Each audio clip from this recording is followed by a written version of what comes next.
Les meilleurs élèves que j'ai vus échouer n'étaient pas paresseux. Ils travaillaient plus que tout le monde. Mais le jour où les règles ont changé, ils ont tout perdu. Pas parce qu'ils manquaient d'intelligence, pas parce qu'ils manquaient de travail, mais parce qu'ils ne savaient pas penser. Ils savaient reproduire. Et toi, tu sais faire lequel entre les deux? Moi, j'avais de très bonnes notes, j'étais studieux, organisé, sérieux.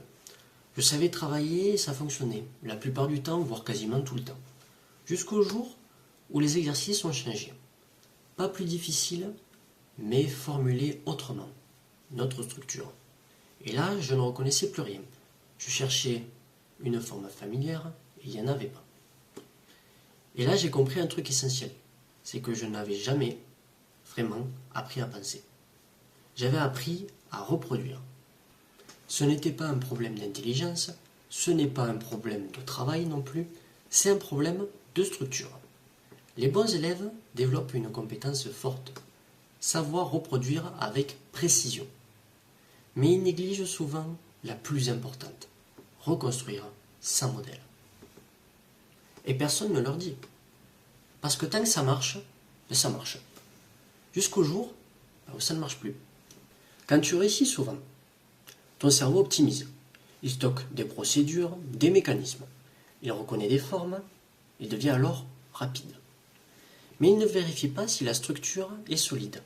Il suppose qu'elle l'est. Il devient efficace, pas forcément profond. Et tu ne le vois pas parce que les résultats sont présents, jusqu'à ce qu'ils ne le soient plus. Et puis un jour, la forme d'un exercice change. La consigne est plus ouverte, il n'y a plus de modèle clair, plus de forme reconnaissable. Le cerveau cherche, il cherche quoi? Quelque chose de familier. Et quand il ne trouve rien, il commence à paniquer.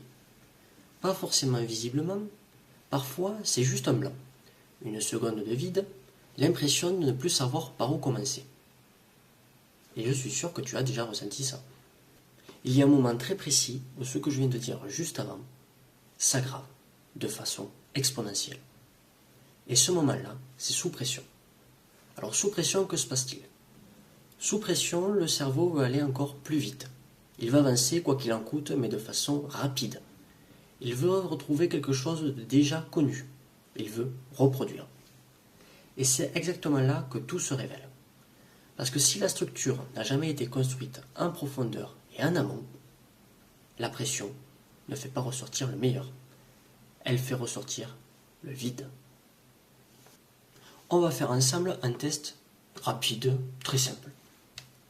Un exercice change légèrement de forme. Allez, admettons, de structure, il change un petit peu. Tu ne le reconnais plus, tu fais quoi? Premièrement, tu reconstruis depuis le début. Réponse A. Réponse B, tu cherches un exercice similaire.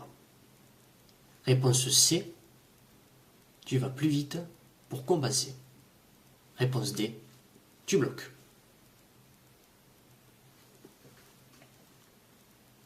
Si ta réponse instinctive était la B ou la C, tu viens de voir le mécanisme en direct. Reconnaître, c'est pas reconstruire. Aller vite, ce n'est pas comprendre. Si tu veux savoir exactement où ta structure est fragile, j'ai mis en place un diagnostic pour ça. Le lien est directement dans la bio. Maintenant, oublie les réponses, oublie les options. Prends la dernière fois où tu as bloqué. Sur quelque chose, mais pas forcément un exercice, n'importe quoi. Un truc quelconque. Est-ce que tu as cherché à reconstruire ou est-ce que tu as cherché quelque chose de familier?